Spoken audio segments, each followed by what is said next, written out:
राधे राधे। आज सोमवार के दिन भगवान देवों के देव महादेव और माँ गौरी का आशीर्वाद हम सभी पर हमेशा बना रहे, ऐसी मैं शुभकामना करती हूँ। आइए जानते हैं आज का दैनिक पंचांग। आज है 6 जनवरी 2025 का दिन। पौष मास के शुक्ल पक्ष की आज सप्तमी तिथि है। भगवान सूर्यदेव आज सुबह 7:14 पर उदय होंगे और शाम को सूर्यास्त होगा 5:38 पर। तो सूर्यास्त की इस गोधूली वेला में ही हमें अपनी संध्या उपासना कर लेनी चाहिए, इससे इसकी महत्ता कई गुना ज्यादा बढ़ जाती है। आज का जो अभिजीत मुहूर्त है वो होगा दोपहर 12:06 से 12:47 तक।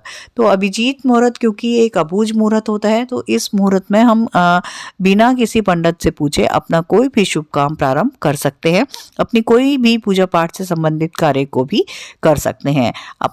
अपने मंत्रों की सिद्धि कर सकते हैं इस समय में, और अपनी कोई भी अफर्मेशंस, मैनिफेस्टेशंस इस समय में हम कर सकते हैं। आज का जो राहु काल है वो होगा सुबह 8:32 से 9:50 तक। तो राहु काल की समय अवधि में हमें एक बात का विशेष रूप से ध्यान रखना चाहिए कि इस समय हमें अपनी कोई भी शुभ काम प्रारंभ नहीं करना चाहिए। किसी भी शुभ काम के लिए अगर हम घर से बाहर जाना चाहते हैं तो इस समय में हम घर से बाहर ना जाएं, दक्षिण दिशा की यात्रा ना करें। योगों में आज है परिघ योग। परिघ योग एक तरह का शुभ योग ही इसे माना जाता है। यह शनिदेव इसके स्वामी हैं।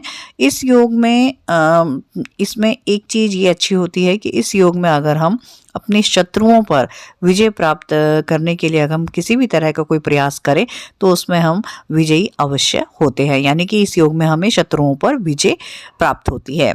नक्षत्रों में आज चंद्रदेव गोचर कर रहे हैं उत्तरा भाद्रपद नक्षत्र में, और वो उसमें शाम 7:07 तक रहेंगे और उसके आगे रेवती नक्षत्र में चले जाएंगे।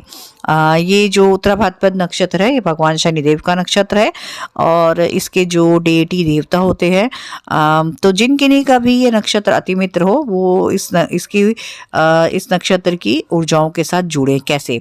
जैसे कि शनिदेव का नक्षत्र है तो शनिवार के दिन इनकी फास्टिंग करके, शनिदेव के बीज मंत्रों की चैंटिंग करके, इस नक्षत्र के जो देवता होते हैं वो हैं अहिर बुधाय। तो इन्हें अपने किसी भी काम को करने से पहले और प्रातःकाल उठते ही सबसे पहले ओम अहिर बुधाय नमः मंत्र का जप करना चाहिए और उनको हमेशा स्मरण करना चाहिए। इस नक्षत्र का जो सिंबल होता है वो होता है ट्विन स्नेक इन वाटर, और इनका जो एनिमल सिंबल होता है वो होती है फीमेल काऊ। तो इन्हें गाय की हमेशा सेवा करनी चाहिए, गाय को हमेशा चारा आदि खिलाते रहना चाहिए, और जितना ये गाय की सेवा करेंगे उतने इनके जीवन में समृद्धि बढ़ती है। इस नक्षत्र का जो बर्ड सिंबल होता है वो होता है आउल। तो इन्हें आउल का कोई भी एंटिक पीस अपने आसपास ये लोग रख सकते हैं। इस नक्षत्र का जो ट्री होता है वो होता है नीम का पेड़। तो इन्हें आज के दिन नीम के पेड़ को लगाने चाहिए और अपने जीवन काल में इन्हें नीम के पेड़ हमेशा लगाते रहने चाहिए, और उसे जल देना चाहिए, नर्चर करना चाहिए, उसके सानिध्य में अपना कुछ समय बिताना चाहिए, उनसे अपनी बातें करनी चाहिए।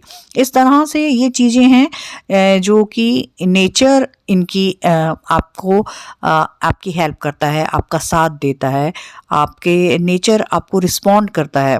आपको मतलब आप कोई भी चीज़ कर रहे हैं तो उसमें नेचर किस तरह से आपकी हेल्प कर सकता है, ये सभी वो चीज़ें हैं। जैसे कि ट्रीज़, कौन सा ट्री आपके लिए अच्छा है, कौन सा बर्ड आपके लिए अच्छा है, कौन सा ट्री आपके लिए अच्छा है।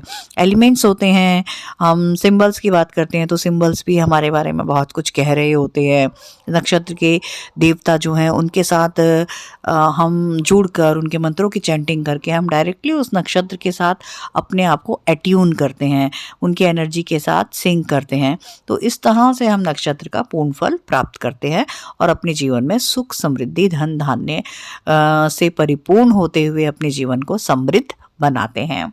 तो आप सभी का कुशल हो, मंगल हो, ऐसी मैं कामना करती हूँ। Thank you. राधे राधे।